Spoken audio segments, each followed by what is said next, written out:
The fast radio station. Awesome. All right. What's up, man? What's going on, brother? How are you? Oh, great, man. Beautiful Sunday. It is, yeah. No, it's a little muggy, but I'll take this over like the 30 inches of rain that we've been getting. So. Oh, dude, you ain't kidding. Appreciate you coming all the way up here from Canton. Yeah, man. No, it was a beautiful drive, man. No, I like coming out here on the west side. It's always quite nice. Yeah. So, yeah. I think the last time we were here, we went to that restaurant on 25th. What was the name of that? Brightside. Yeah, Brightside. I actually just went there not that long ago with realtor and another borrower of mine, and the Okay. meatballs.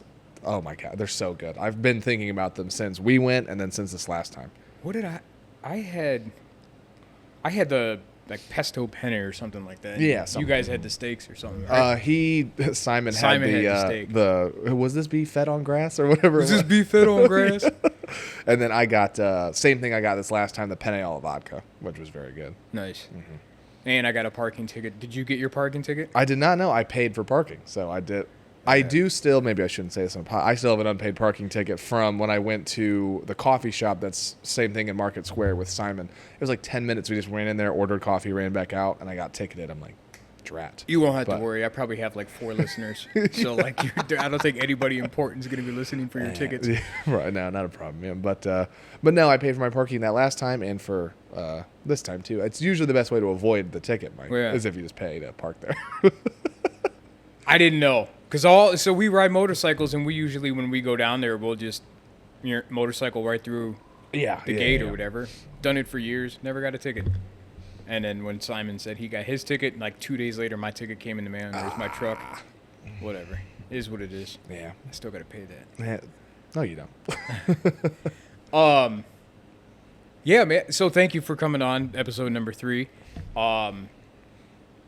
Basically, if you could, just give us a little background of like a brief synopsis of what it is you currently do in real estate. Gotcha. So my name is Eli. I am the CEO and owner of Neo Innovative Consulting Services. We're a hard and private money brokerage firm specializing in fix and flip, fix and hold, buy and hold, and commercial asset style lending. We functionally operate in all 48 continental states, primarily about 18 outside of Ohio is where we do most of our out-of-state business with. Bulk of our business is going to be with Burr Method style investors. It's how you and I got connected. Simon and I got connected.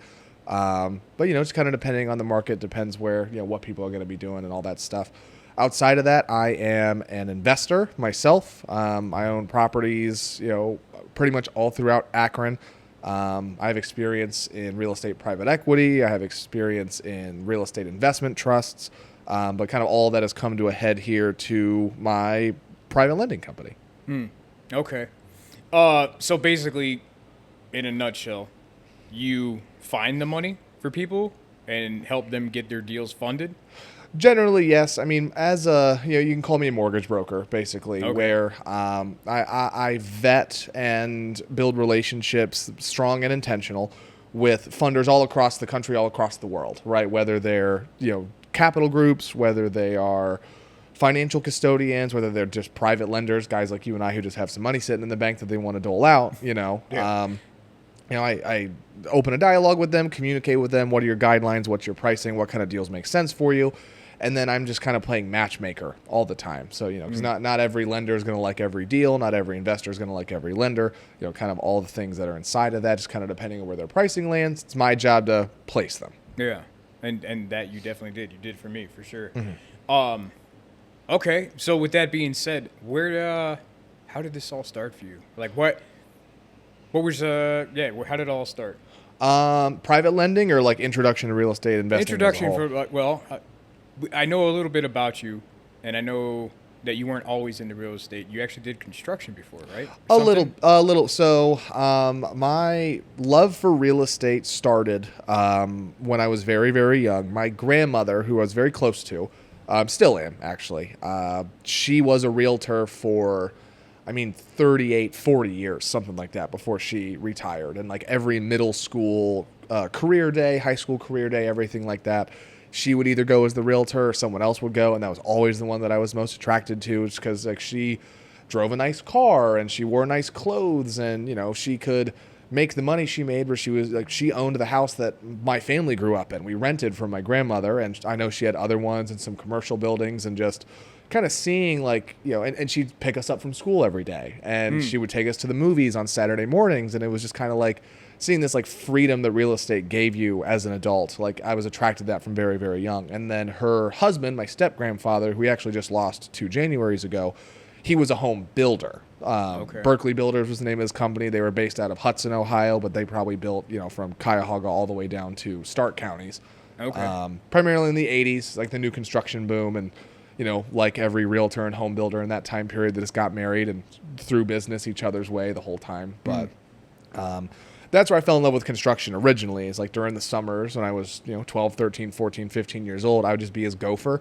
And then when I started to get a little bit older and looked a little bit more adult, my grandmother would have me host her open houses with her, right? Handing out the flyers, making sure the sign-in sheet kind of got filled in. So that was the original start to where I fell in love with it. Where it became more intentional for me was, I started buying properties when I was very young. I was about 19. Much different way that people do it then than they did now. I would have a stack of quitclaim deeds in the glove compartment of my 2007 Honda Accord that had no radio. And I would just drive up to beat down houses, pound on the door, had my checkbook, the quitclaim deed, and I'd just be like, hey, paraphrasing here, but like, hey, your house is a piece of shit and you probably could use $5,000. If you give me this house, I will give you said $5,000. And I would write the check. I would write the quitclaim deed. They'd sign it. We'd drive to Huntington. They'd cash the check. It'd get stamped by the notary in there. And then, boom, I owned the house. So for those of people that don't know, what is a quitclaim deed? Quitclaim deeds are, think of them as like as close to a car title as you can with real estate. So there's multiple different deeds that exist in real estate, general warranty, mortgage, quitclaim, standard warranty. I mean, a bunch of them. But the main two that you're ever going to pay attention to, honestly, on a daily basis are general warranty deeds and quitclaim deeds. General warranty deeds, it's run through a title company. There's a title search done. Are there any liens, holds, clouds, encumbrances that are sitting on title? If they are, they get cleared up, and then you get a title insurance policy on them, which means, hey, sometimes title companies mess up, they don't find everything. If you go to sell or refinance this property down the road and something comes up from prior to you owning it, title insurance will come in, pay it off, your title's clear and you're fine. Quitclaim deeds do not have that at all. There is no title insurance. There is no, title search that's involved with it. It's like buying or selling a truck in a parking lot of a Walmart off Craigslist, where it's just like, hey, sign this, write down whatever you want. You sold it for, take it to the county, record it, boom, you own it. How do you get access to quitclaim deeds? You can go to your local municipalities and they can give you like their standard of what like a blank one looks like. You can download them offline as well. And I just went to the Akron library and just like for a nickel a piece of paper, I just would throw that in, print one off, throw them, print it off, and then just sit them in my. So you had this idea that like I'm just gonna go get quitclaim deeds.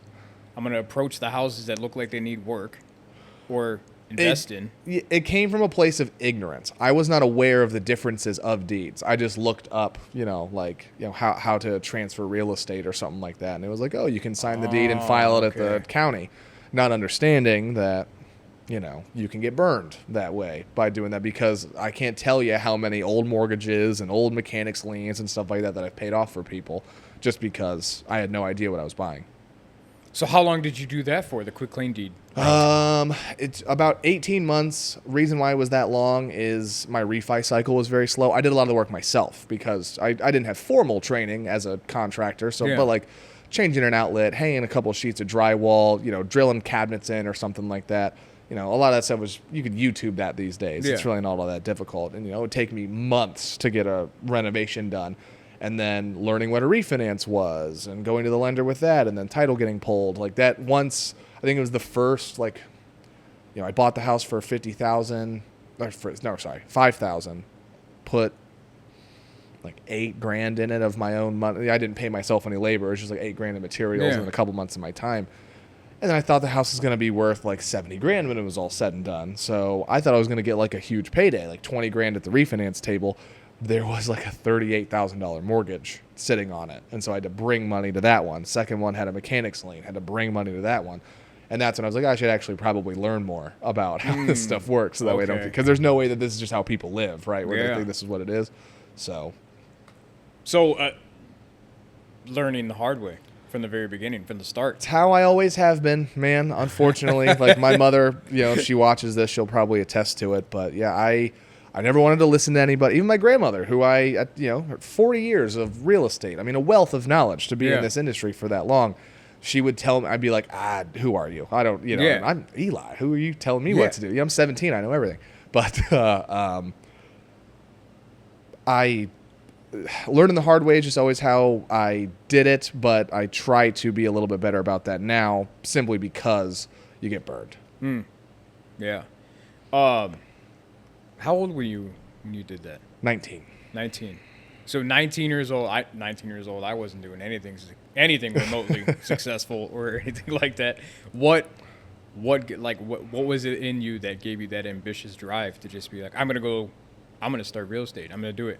Honestly, it was having my daughter when I was very young. I had my daughter when I was 15 years old. Okay. I was 3 months from turning 16 when she was born, and I just I grew up, like, my parents are well educated. They're both in higher education. My mother's a librarian. My dad now is the director of admissions for a local college out, I think, out towards Garrettsville. I don't want to dox my own father, but further out that Yeah. direction.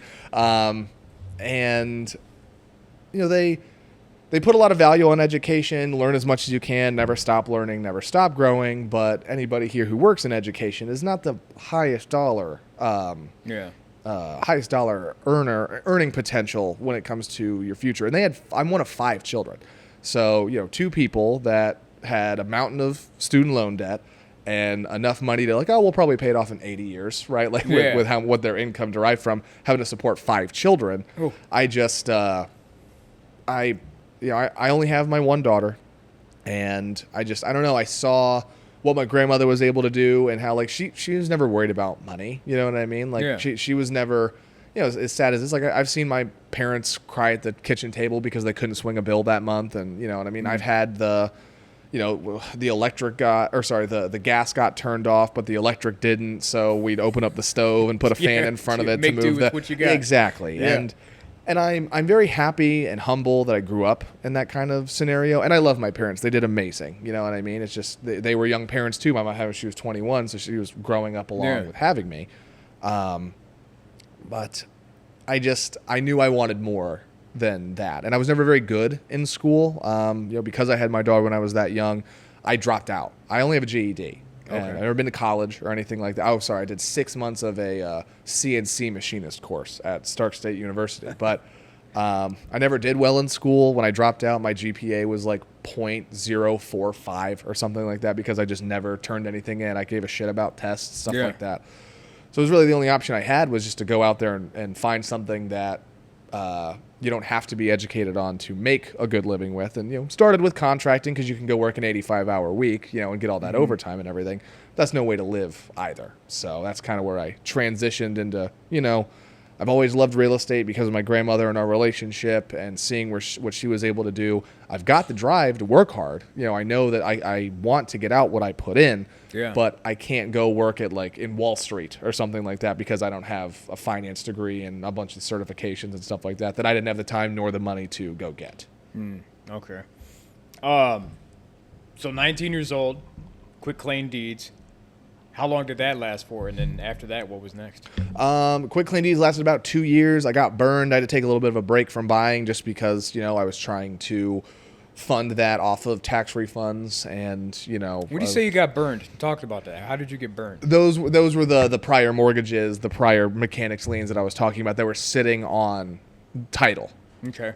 So you ended up having to pay for those out of your pocket? Correct. That's the issue with the quitclaim deeds, is you don't have title insurance. So even though I bought the properties with the quitclaim deeds, there's no title search. We're not going back and seeing, are there any old mortgages, anything like that. If you do the quitclaim deed, the risk that you run is you might just have to pay those off, because they're your problem now. There's no title insurance to back you up. So you're already just starting off in a negative. Yeah. I mean, I had the assets, and one of them I actually still have to this day. It's a very old house in Canton that I will never get rid of. But why is that? So the tenant that's in there, she is a very old woman. I mean, she's got to be late 60s, early 70s. Her house is cleaner than mine. I don't even have her with a property manager because I've had it for so long. Her house is cleaner than mine. Her yard is gorgeous. You know, there's never any riffraff. There's never any trouble. If she has a problem, she calls me. I send somebody out there. She's very appreciative. When I go to collect my rent from her house, like between like the first week of the month, you know, whenever I can make it out there, she's made macaroni and cheese or meatballs or lasagna or something like that. And like we'll sit on her front porch and like she'll hand me her check and then I'll eat. And, you know, like she's very sweet, very kind, you know, gives, yeah. Yeah, that's the first one you've ever had? No, that second one I bought, one of the first ones though. Okay. So, and I've just had that one forever. She lived in there when I bought it, but I bought it from the previous landlord. So when I knocked on her door, the landlord let it go to shit. You know what I mean? Like he didn't do anything on the outside. There was busted up windows and everything. And she's like, I just sit in my chair. Like it doesn't really bother me that there's. I'm like, you shouldn't be living like this. You know, give me your landlord's number. We'll figure it out. And then he was actually going to prison. So he was like, I need as much money as humanly possible, so why don't you just go ahead and take this off my hands? Okay. So after the quitclaim deeds, where'd you go into then?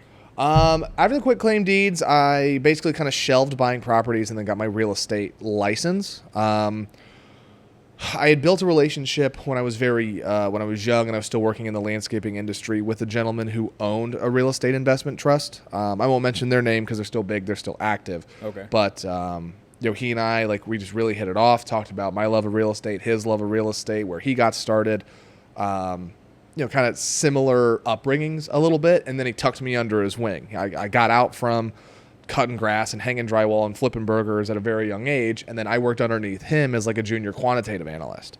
I would, you know, assist, he bought mortgage packages, you know, like in the secondary markets, he bought value-add gigantic apartment buildings. He'd buy portfolios of 100 houses minimum at a time. And my job was to basically do the math to see, A, if it's worth doing it, and then B, like the math to make. I mean, I was one of 20, so it wasn't like it was all on me. Yeah. But is it actually worth buying it and keeping it, and how long should we keep it before we exit? So you then, okay, so part of this, and I'm just trying to break this down here. You went from being on your own, buying a couple properties. You had a couple properties. Yes, I do. Then you went into a W-2 job. Yes, correct? with him. Mm-hmm. With him, learned the backgrounds, the inner and outer workings of all the paperwork and the analyzing and the deals, seeing what it is. How long did you do that for? I was with him for about 2 years and change. The reason why I left was because it was like just before COVID.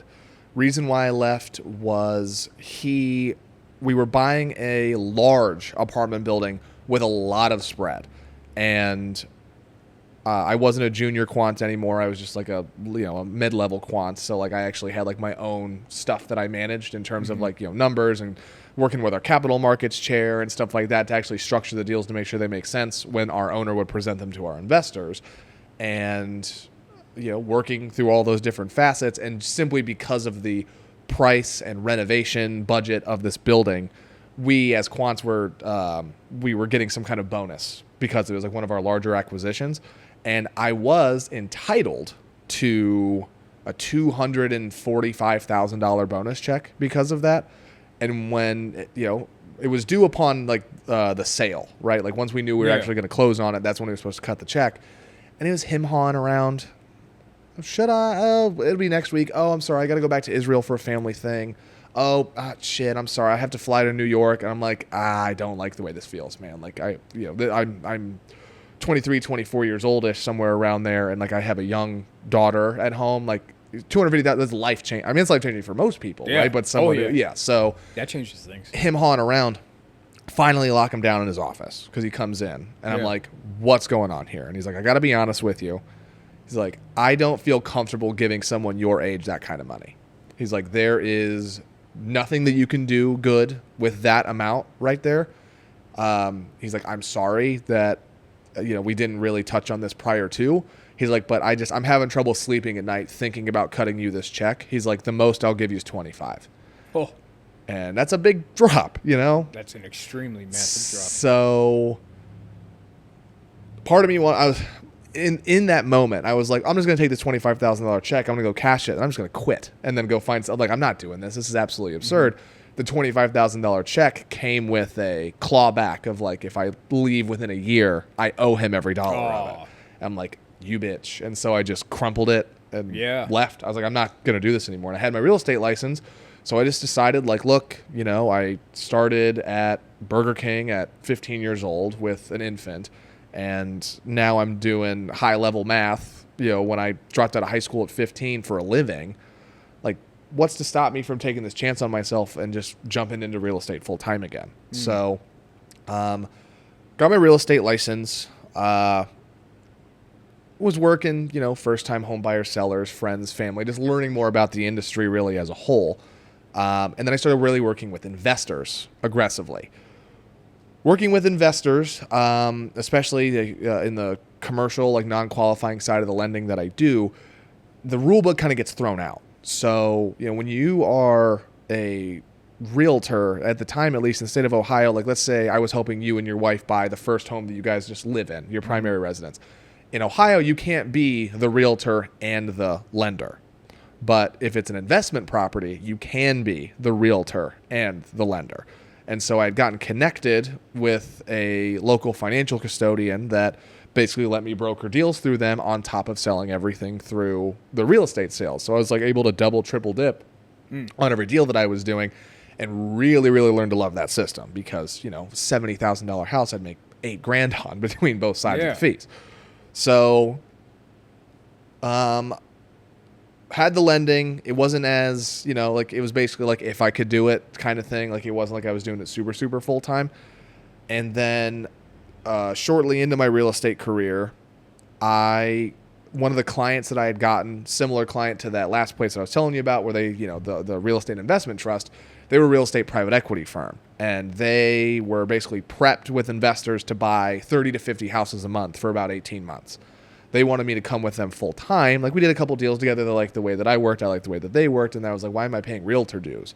So shacked up my real estate license, which was hard for me because as I told you how much like love and care I had for, you know, with my real estate license and getting it with my grandmother, it was still hard to hang up those spurs. And then I just worked as their acquisitions director full time, helping them acquire those 30 to 50 houses a month, getting paid a percentage of the purchase and rehab budgets while still maintaining my lending business. And then 3.5 years ago now, ish, something like that. 3, 2, so I can't. Time's not real, but they ended their first fund here in Ohio, and then they went to Wisconsin for their second fund. They were like, "Hey, we'll move you to Wisconsin if you want to keep going with us." Northeast Ohio is all I've ever known. You know, I grew up in Akron. I live 30 minutes south of where I grew up. You know what I mean? Like I didn't feel confident in my daughter's going into middle school now. Like, or she was halfway through middle school at the time. Like, I really didn't want to like bucket shovel my entire life up and move halfway across the country just to follow these wahoos around. So that is when, you know, my lending stopped kind of being like an auxiliary piece of my business. Like it was like something that just kind of kept the lights on. It was always there, to really diving into it. And now I make more money doing this than I probably ever had with any of the other ventures that I was into. Okay. So it sounds like a lot of networking and a lot of relationship building Yes. that goes on in your business. A lot of, I mean, that's the nature of it. I was taught by an old school real estate professional, right? Like stay top of mind and make sure to call your clients, hey, how you know, like send the letters out, send the bottles of wine. Like, you know, I see some of these like wieners that go on Instagram and these like this guru bullshit that likes to pump, you know what I mean? Like it's constantly trying to bring in new clientele. Like, you know, the networking is how you get repeat clientele, right? Mm-hmm. It's sitting down and having dinner with somebody and picking up the check and, you know, helping them to their car because they maybe had one too many, that kind of thing. You know, like that's where the networking really helps out. Okay. Yeah, because when you were talking about the guy, the $250,000 check, he was a mortgage company? No, it was a real estate investment trust. A real estate investment trust. When you were talking about that and you're getting burned by that guy, I kind of want to dabble on the relationships that you get burned in this industry, because you and I both know the situation that I've gone through recently, and how important it is, and just know the fact that that's like part of the game. Like, you're gonna get burned, you're gonna get the hard times. Yeah. And for you, you think that was like the hardest? I've probably been burned for higher dollar, not in one go, but Emotionally. yeah, I would say that one definitely sucked the hardest, because that one, when you're that age, like my frontal lobe's not even done, right? Like I can't run, you know what I'm saying? Like, and so I'm being an idiot. I'm like, I'm getting 250 bandos, dude. Like I'm gonna get a Porsche. I'm gonna get a Camaro for Sundays. Like, I'm doing all this. I'm Steaks every night. Yeah, right. I'm putting my daughter's college fund away, never thinking about it ever again. Yep. Like, and then for that to not happen, that's it. The most disappointing part, I'd say, emotionally, when you have any of those kinds of things, especially like you and I are men, we're family men. Mm-hmm. It's like taking that hit to the chest and then taking it home and looking your family in the eyes, and like you don't even want to talk about it almost, because you're like, hey, I know. Like, you don't want to make your wife worried. I know your kid's not quite old enough to absorb, the emotional distress yet, but they get there, and you just got to sit there in silence, like just like in the dark with a glass of scotch, just doing this. Like, God damn it. It's how you got to eat it, because you're the king of your own world, especially when you get into something like real estate. You are literally the lord of land, right? Like, you're the landlord, play on words there, but like you feel like it hits you that much harder when shit like that comes up, because you feel like a driving force for your circle, your not even your network, but your sphere of influence, the people that are in your lives. It just sucks, man. It did. That's yeah. So who has grandma been the rock that's like kind of like been there for you, that's like your mentor almost, or is there someone else in your life that you have, or is there a multitude of people? I'd say it's been a multitude.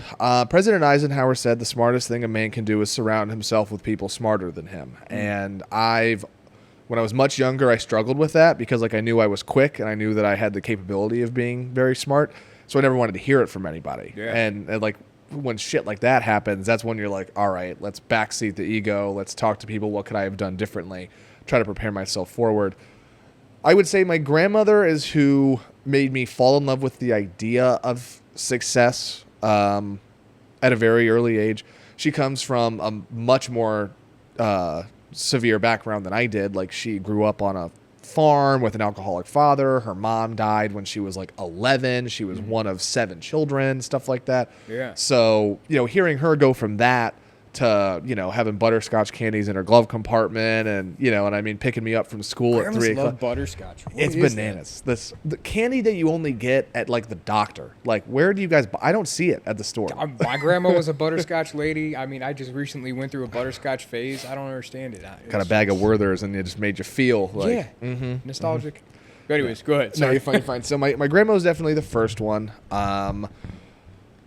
I try to pull inspiration from most people, but I'd say she's one of the main ones. The gentleman who owned that real estate investment trust, even though he and I ended on the term that we ended on, I actually very much appreciate how hard that man made me work. And him kind of showing me that, like, always protect yourself. Always remember to protect number one, being you in a lot of scenarios, because that guy uplifted me from literally the dirt. Like, he introduced himself to me when I had my hands in his mulch bed because I couldn't get a root ball out for a giant dandelion that got left over. Yeah. And, took me from there to wearing dry fit polos when I walk into an office every morning, and he still screwed me.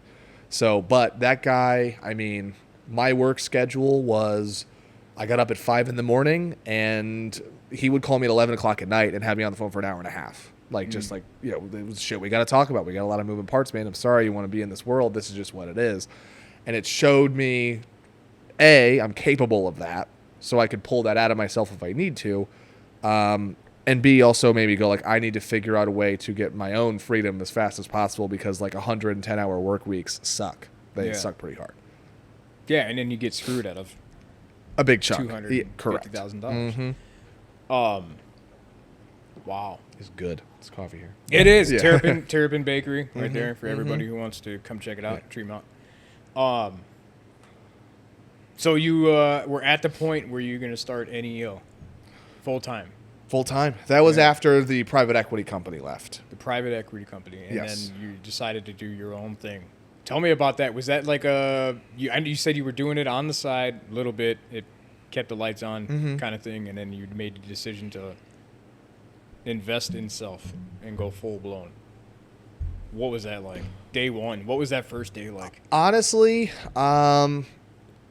what made me want to make the jump was I basically, like, as you know, I'm a huge spreadsheet guy. Like, I track everything, I write everything down, and I just kind of went because I was kind of like at a crossroads because I was like, well, I don't want to get my real estate license again and start chasing home buyers around all over Timbuktu.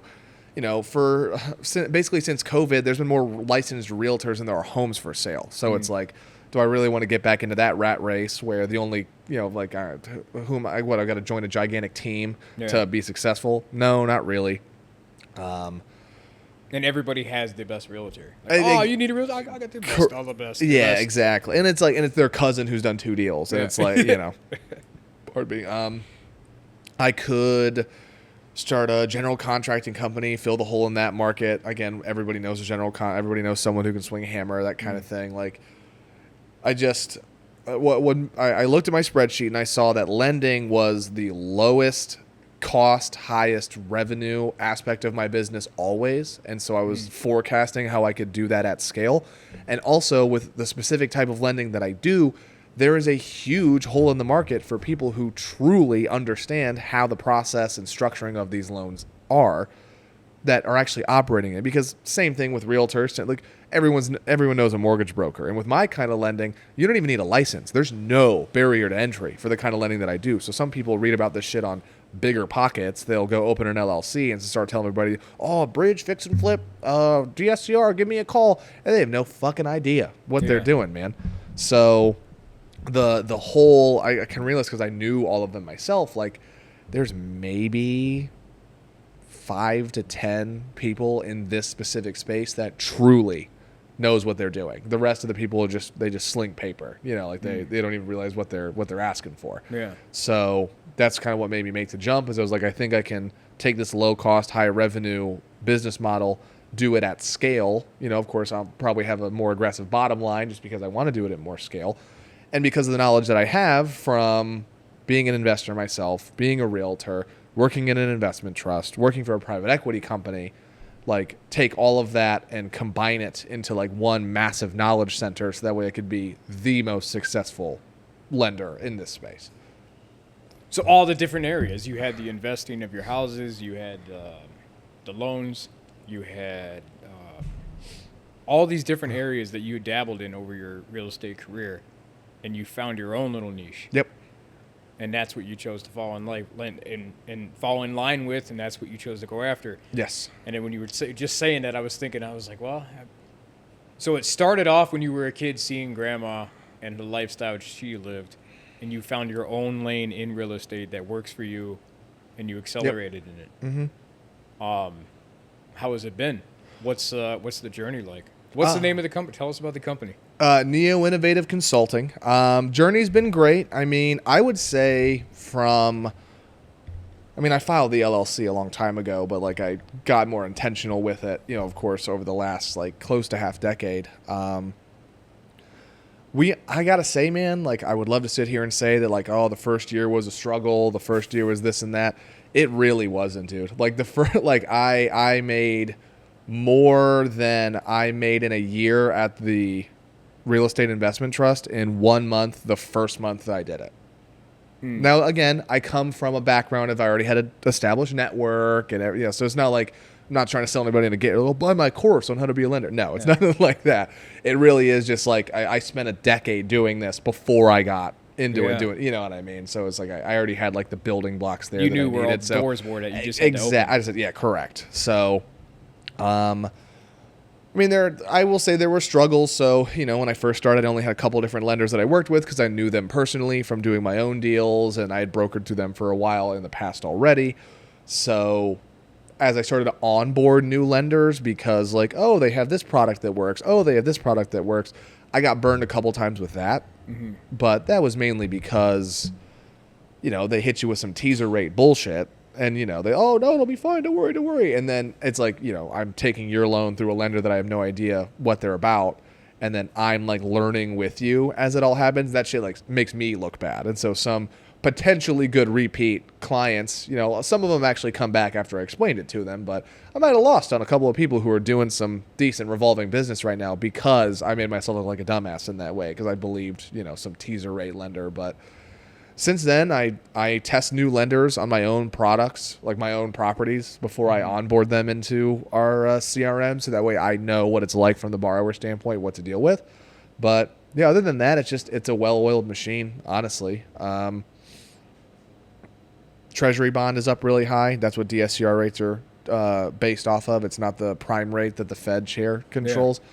So right now it's really, really high. So we're seeing a little bit of a slowdown with DSCR, but nothing really out of the ordinary. Okay. So you had been built for a decade, you were talking about, and then within your first month, you were doing so well and so successful. How important is it to maintain these relationships and have so in my mind, the house that I'm currently working on and currently flipping, I am investing a good amount of money into this home, and I'm trying to make it a quality product. Mm-hmm. And I'll hear for some people, some investors who have actually walked up into my house and basically stated to me like, dude, just flip it. What are you doing? You know, and I'm sitting there thinking like my reputation is worth more. It's more than this. Mm-hmm. My reputation. I don't want my reputation to be a quick flip, shitty product. Mm-hmm. How important, or would you agree with, is it important to have a reputation in this business? I'd say it is the second most important thing outside of just having base integrity. I mean, they kind of have, you know, they're a little incestuous integrity in your reputation in the business, but I'd say it's the second most important thing. You know, with my vendor partners, if I call a wholesaler who's got they've got a product that they're looking to move and I have a borrower in my pipeline for it, or if like I see them marketing it on Facebook and I'm like, hey, Jimmy, how's it going? I saw this house you got. I got a guy who's looking for just for that. They know that I'm going to give it to him. They know that I'm going to close. Like, you know, mean what you say what you mean kind of thing. That's the reputation that I like to try to have. If he like calls you, it means you're going to make money. Mm-hmm. At least from the vendor partners. And then from my clientele that I work with, I want them to trust that, you know, I'm going to be with them every step of the way. Like, hey, I have an issue with this project that I'm not sure how I'm going to get up and over. You know what I mean? I know we like me and you, yeah. Like, hey, like I'm running into something. Can you help me rerun the numbers just to help? You know, just to double check myself or something like that.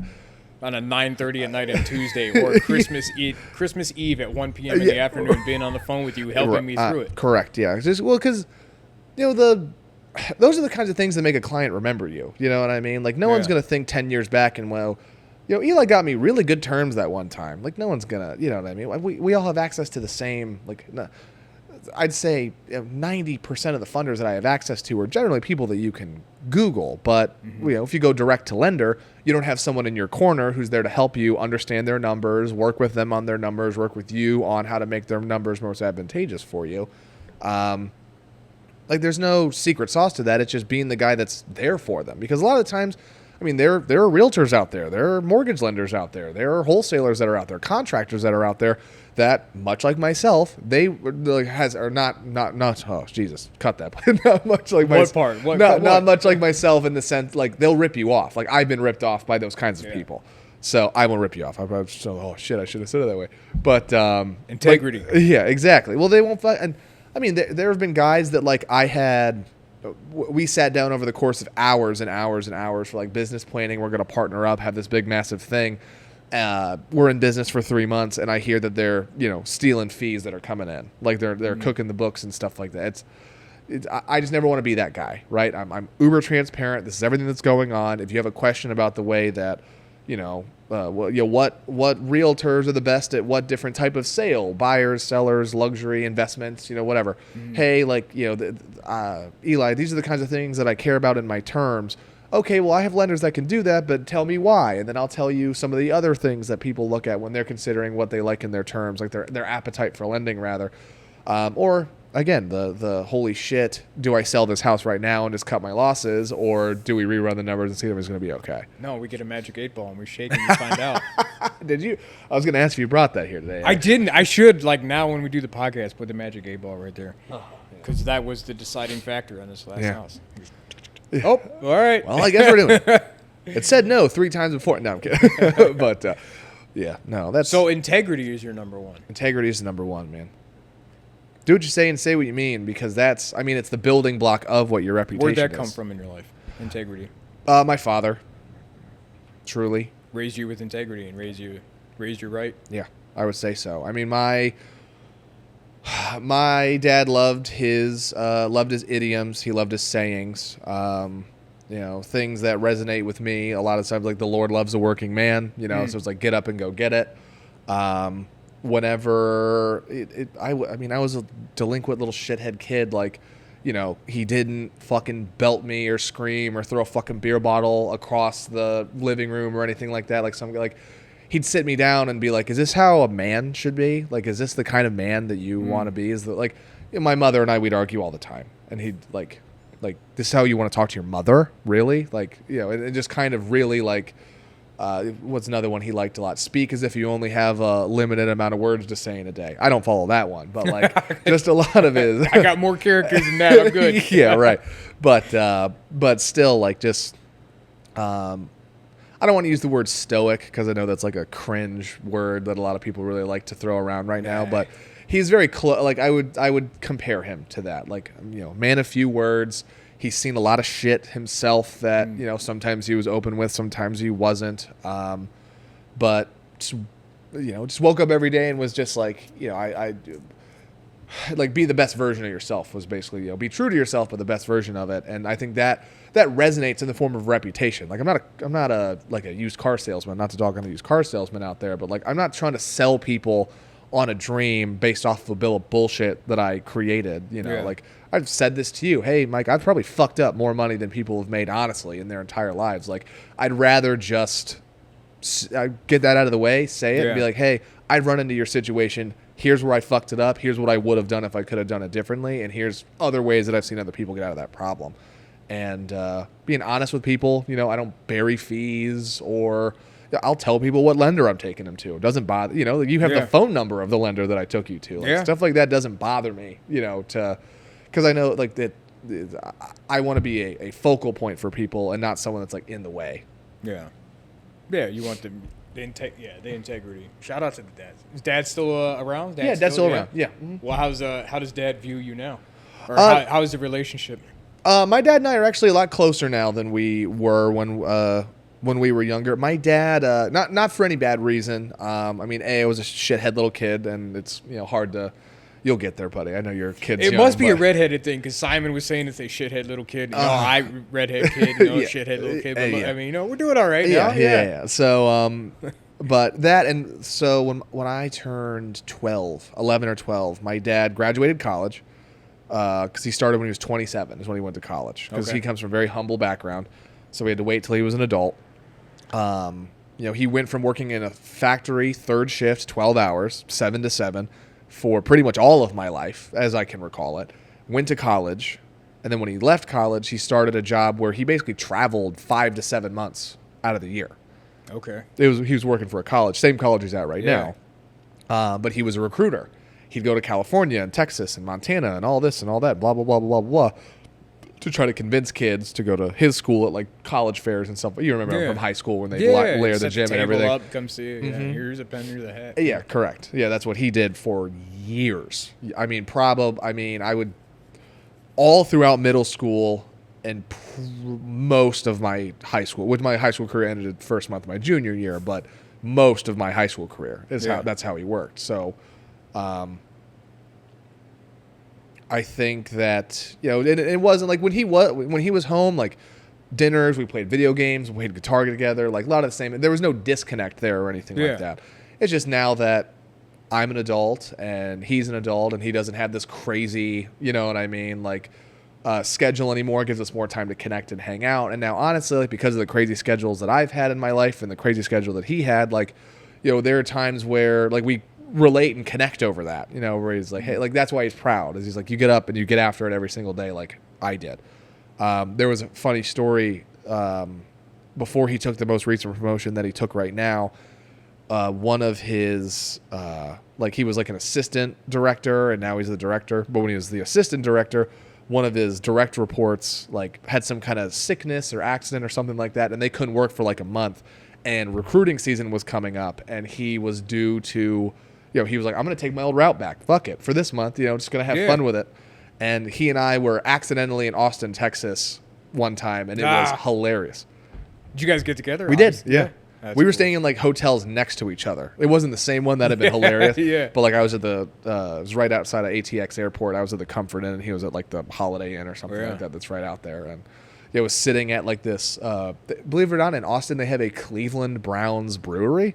Okay. Very strange. I don't know, you know, how the fucking is strange. found there, but I was like, well, you know, like I'm from, at least I have a good conversation with the bartender. Oh, I'm actually from the Cleveland area. Yeah. Blah, blah, blah. But, I've never been there. Oh, yeah. So, but I pulled up like Instagram on like beer number 3, and my dad's thing popped up, and he's just like, you know, my dad loves his little like movie title style captions on his shit. He's like, you know, back at it like a crack addict or something like that. He's got his schedule, and it's like, and then it says like, like Austin, you know, August 9th through the 11th or something like that. I'm not even, I closed into, I'm like, are you in fucking Austin, Texas right now? And he's like, yeah. He's like, I'm in my hotel room.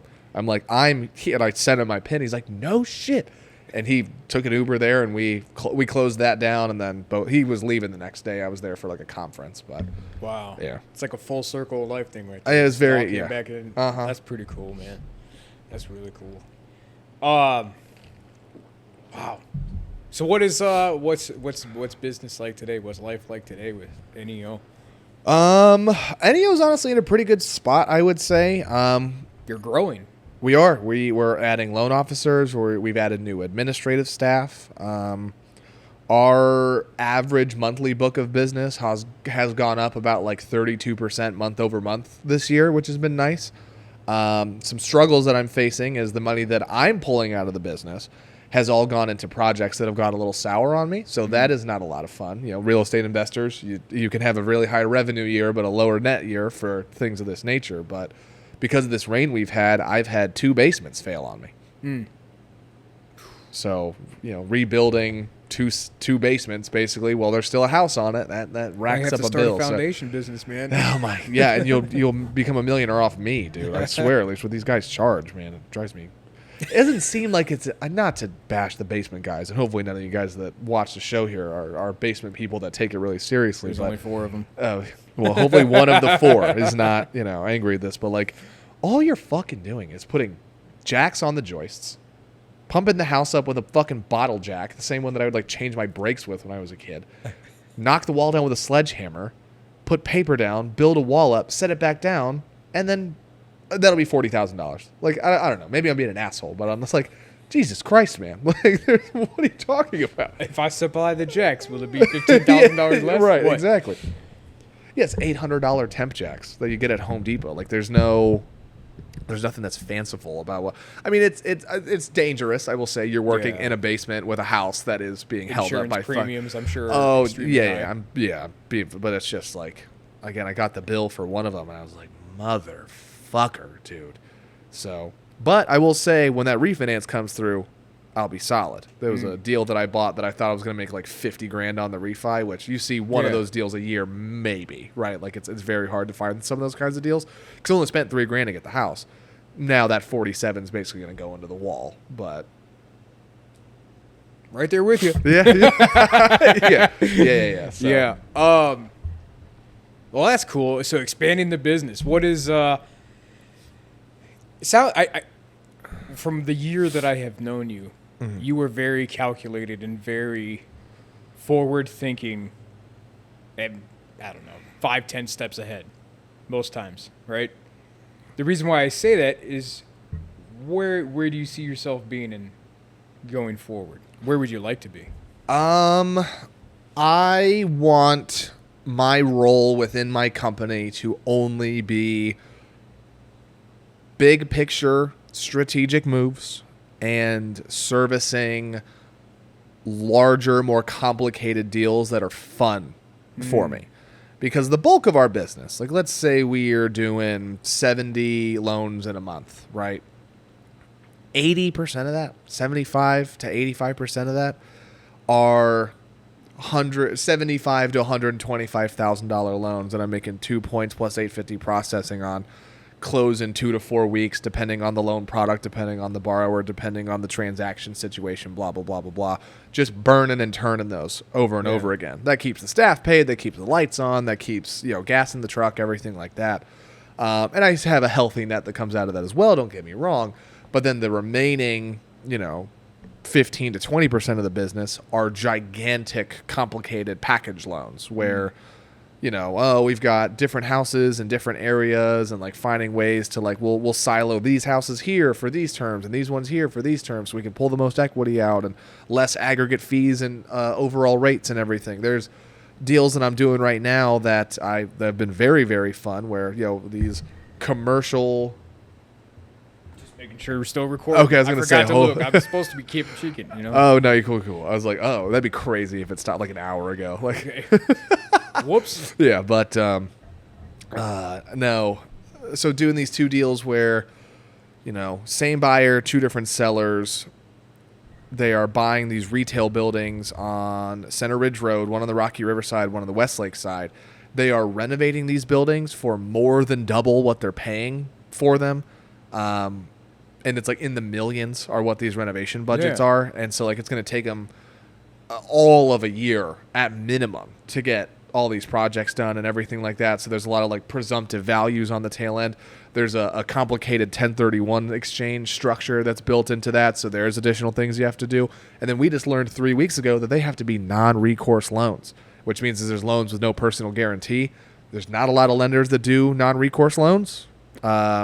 There's significantly less lenders that will do non-recourse loans for commercial. There's even less lenders that will do non-recourse commercial value-add loans where we give them rehab money. So, but those are fun for me because that's like I'm on the phone with an attorney or an army of attorneys for 3 hours, right? Yeah. Like going over what this needs to say, what that needs to say, you know what I mean? Like, and then at the end of that those are the kinds of things that put you on a map. As like I'm gonna when both of those close, one of them closed on Friday, then one's closing here next week, something like that. Like I'm gonna scream from the high heavens that I did that loan because that's like not every like I brought up. There's no barrier of entry into what I do. Yeah. A lesser lender would have given up on that file 3 months ago. Why would they give up? Just because of complication? The complications, yeah. It's a lot. Like it's because it's not just the complicated structure of the loan and then like explaining it to the borrower. When you're a mortgage broker on my side of things, it's kind of like a dance that you do with the lender. I like my idioms too. Lenders can only have a first impression of a file one time. Okay. So my responsibility as the mortgage broker is to take your file in, treat it like a sucker that got dropped on the carpet, pick it up, hair, lint, get that. I don't need this. I don't need that. Okay. All right, here you go. You know what I mean? Like that. Yeah. That's why having a mortgage broker, in my opinion, at least for investments, primaries maybe not necessarily, but for investment lending, I think it's important to have a mortgage broker on your side because I'm the lending professional who knows everything that these lenders know, but they're protecting themselves. My job is to protect you, and so I can go back and forth with them, and I can throw the weight of all the business I send their way to get things like exceptions done and stuff like that. And they trust me because no defaults, low defaults, barely any missed payments on my book of business, anything like that. So,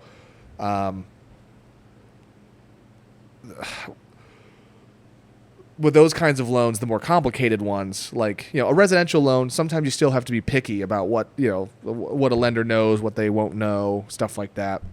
Because sometimes people just send me shit that's like a waste of time. You know what I mean? Where it's like, oh, I don't know if this makes you feel any better, but I did own a contracting company 10 years ago. Tell the lender that. It's like, oh, for sure, buddy. No, they'll love it. Fucking what the There's fuck? The hair.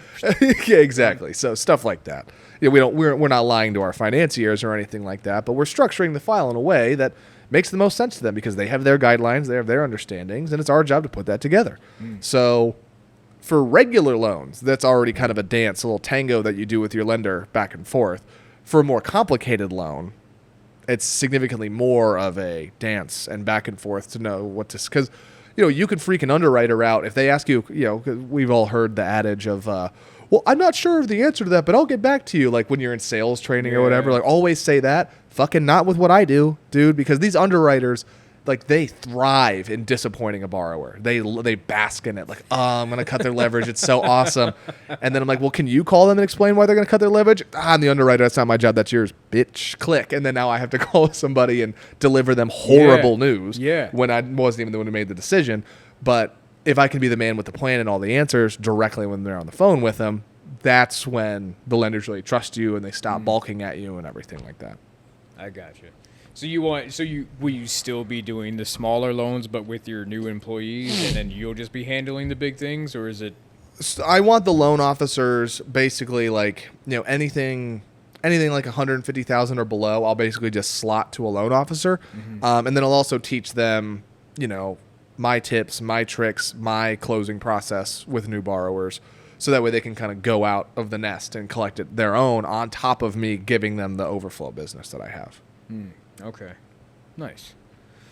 So there's the future. I love it. It's the future, man. I mean, what's it called?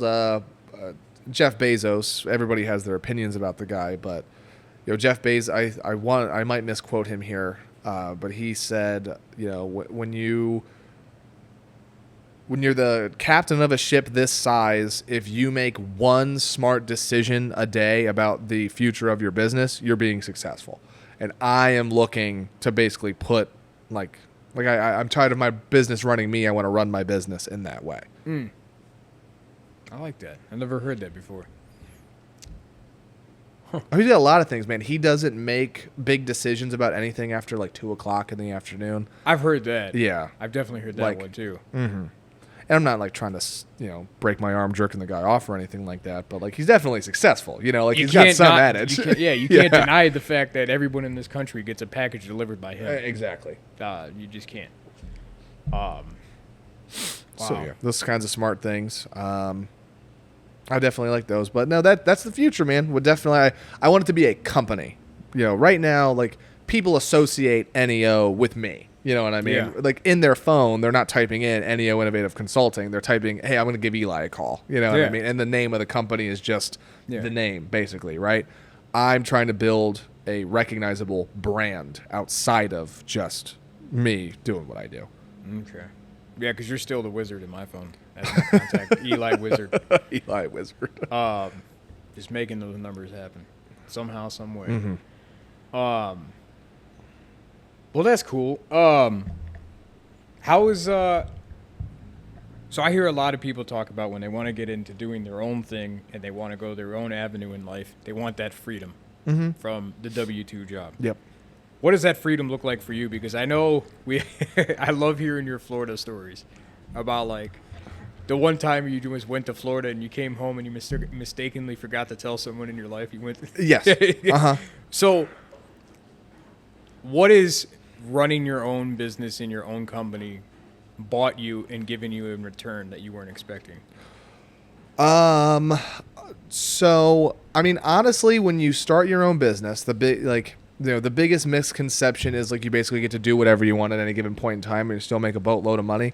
I no longer have one boss. I have thousands of bosses. Like when I'm doing a loan for you, Mike, I'm a vendor of you tell me what to do. If you don't, we disagreed about the loan you wanted to do, and you're like, Eli, I don't care. I feel it in my stomach. This is going to be a good one, and it's in it's the contractual agreement. I have to listen to it, right? So, you don't have all those many. What I like the most about it is outside of the advice and emotional support and grace for mistakes that I've been given by loved ones and clients and things of that nature. What I love is that what I have is mine. I'm not punching someone else's, because I owning my own business, like I pay market salaries. You know what I mean? Like my people aren't making minimum wage and everything like that, and they're very happy with what they're able to make. But for us, it's a team. I do my job, they do their job, they do their, you know what I mean? Yeah. And like I'm happy that I'm the head of the snake. I truly get out what I put in as opposed to the other way around. Yeah. So if somebody was wanting to get into your avenue of work, what direction would they take? What's a good starting place for that? I think a good starting place if they want to get into non-QM mortgage lending is start networking first. I would say go to the investor groups and everything like that, because at our core, the kind of lending that I do is a support system for real estate investments. Mm-hmm. It is not like the driving force of real estate investments. The investors themselves, what they go through, what they're seeing, the kind of math they're doing, that is what, that's how we step in and assist them there. I think learning that to some degree, whether it's through reading literature, whether it's through attending networking events, you might have a friend who flips houses. Spend some time with him on a Saturday, driving around, checking on jobs and stuff like that. Like really get what investors go through, and then you can see the kind of support that they require. You know what I mean? From the lending side of things, it's generally more liquidity management, which is not like your buddy's going to tell you like, man, I'm feeling broke as shit this month. Once this thing sells, I'll be fine. But, that kind of thing.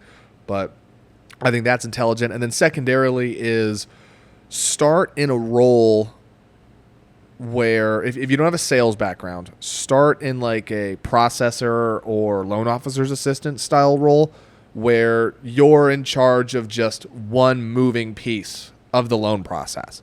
Mm-hmm. So, you're watching the loan officer put out fires where the borrower's nervous, and maybe there's realtors that are getting angry or, whatever. The title companies are making mistakes and stuff like that. And the LOA is making sure that, insurance is getting changed properly. And, oh man, this title company asked me this question. I don't know what the answer is. And then going and getting yelled at by your senior LO because he's too fucking busy to, that kind of thing. Like trial by fire in a way, but in a vacuum where it's like, whatever mistake you make is relatively fixable. So. And you just absorb everything around you. Yeah. Okay. Well, that's cool. Man. Yeah, you got to kind of, how is your family life now? As a result of, because I know you said you were 16 when you had your kid, mm-hmm. right? And obviously it sounds like you've been gone a lot, building an empire mm-hmm. and doing your own thing. How's your family life as a result of being a business owner? Honestly, outside of the occasional, later nights, busier weekends, stuff like that. Like when I was early on, that's when it was outside. That was when it was the toughest. The first 2 years of being self-employed, that's hard, because I've been self-employed since I was 24 years old. So like that's because you're building and you're taking every lead that comes into your lap or falls into your lap rather. We're like, come on. I'm driving 2 hours away for showings there and back just for them to not even like the house and shit like that. Yeah. But you're just doing everything in your power because like you're so terrified that it can all go away at any moment. Yeah.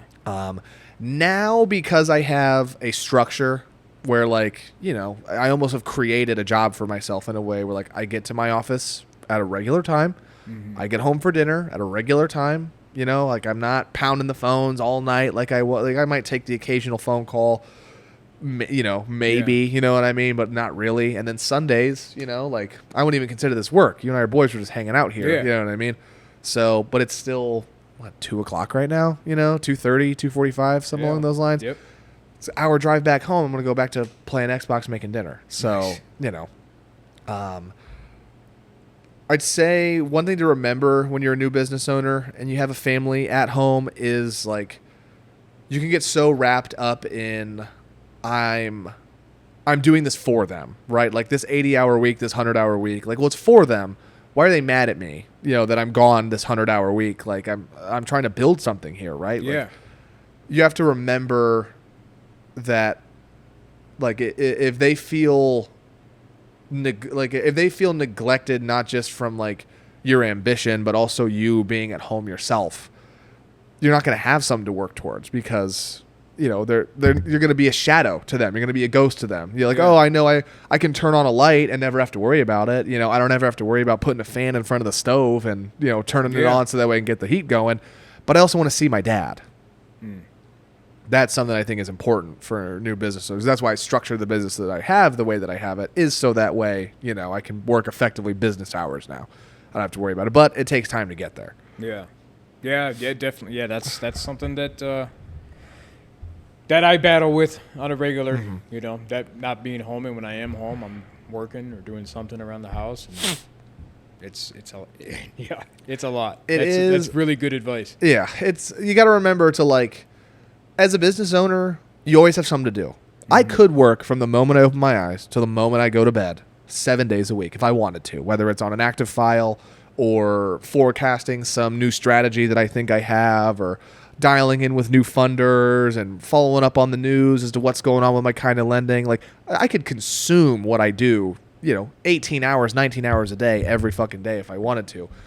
The freedom comes from being able to say, I'm going to put this down for right now and I'm going to go play Xbox with my daughter.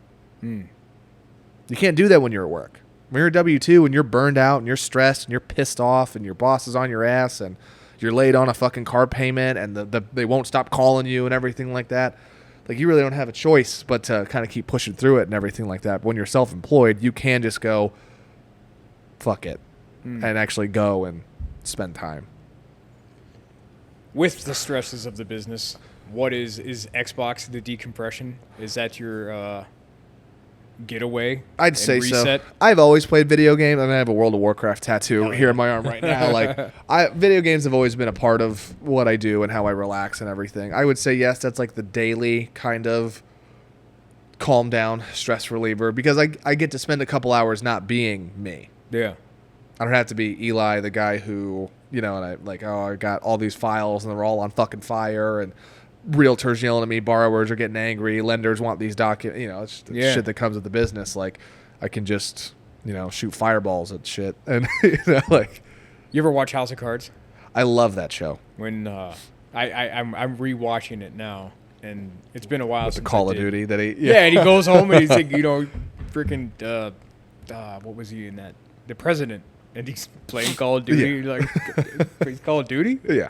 And he says it, got to get away. You got to detach from self. And that's something I always like to ask people is like, what do you do to unwind? Yeah. I mean, I have a couple different things. Like, I like golfing. I like going to the gym. But yeah, I'd say video games is the number one. But so it's important to have that, and it's important to have that and like have no one take it away from you. Because I like to see a man as a pile of marbles. Okay. And everybody in your life, coworkers, friends, even relationships, like intimate relationships, if you let them, they will come up and they will take 2 marbles from you every day. Whether it's you're upset and stressed and they're, well, I'm upset and stressed and I need to override that. I understand you're upset, but I'm upset too. That's 2 marbles. Okay. Work I could do everything every day. That's 2 marbles every day. And when you have this gigantic pile of marbles in front of you, you're like, oh, I'm fine. 2 a day from this person and that person, this person, that's totally fine. That's totally fine. Over time, though, that pile starts to get a lot smaller and a lot smaller and a lot smaller and a lot smaller. And then, that's when guys are, you've probably seen men that are shells of themselves because they just overextend in every direction, burn the candle at both ends, whatever adage you want to use for it. So I think it's have those kinds of outlets, video games, golfing, boxing, whatever it is, and then guard it. Like, make sure that nothing takes those things from you, because, as a man, as a husband, as a father, you are the driving force of your household. You're the driving force of your business, right? You're the business owner. You need to be okay. It's like with an airplane. What do they say? Make sure you put your oxygen mask on before assisting anybody else. Can't help somebody else unless you could help yourself. Correct. Wow. That's great advice. I like that. Because that is something that currently me and my wife are doing. We started fishing this weekend. Oh, there you go. Because we used to ride motorcycles all the time but now we got the little guy. We can't just get on the bikes and Yeah, go. right. So we got a new family activity, and we went and got some fishing poles, and we live right by the lake, so we just walk to the pier and go that's fish. awesome. But yeah, no, that is a great piece of advice. And I like the marble analogy for sure. So, what makes you change the way so you can see some people around you is like, you're always taking 2 marbles, but I don't ever see you putting a marble back. Yeah, then you realize who's in your life and who's just around your life to take something from you. I like that. Is that a dad thing, or is that just something you create? Shout out to Dad. What's Dad's name? Jeff. Jeff. Shout out to Jeff. Thanks, Jeff. That was a good one. I'm going to take that one with me. Who's taking marbles from me and not putting them back afterwards. not putting them back or contributing. That's great stuff. Well, man, I think that's about all I got for today. Yeah, me too, man. No, that's This is awesome, though, dude. Seriously, Yeah, this is thank great. I you. appreciate you having me on here, man. I'm hoping that this can help some people who want to build something of themselves. If maybe they'll hear something, some business of advice that they can take and go about and do their own thing in life instead of the rat race of life. Yeah, So hopefully that'll help somebody one day. I don't for know. sure, man. No, I think it'd be great. Awesome. So- Thanks, brother. Appreciate you. I appreciate you. All right. The fast,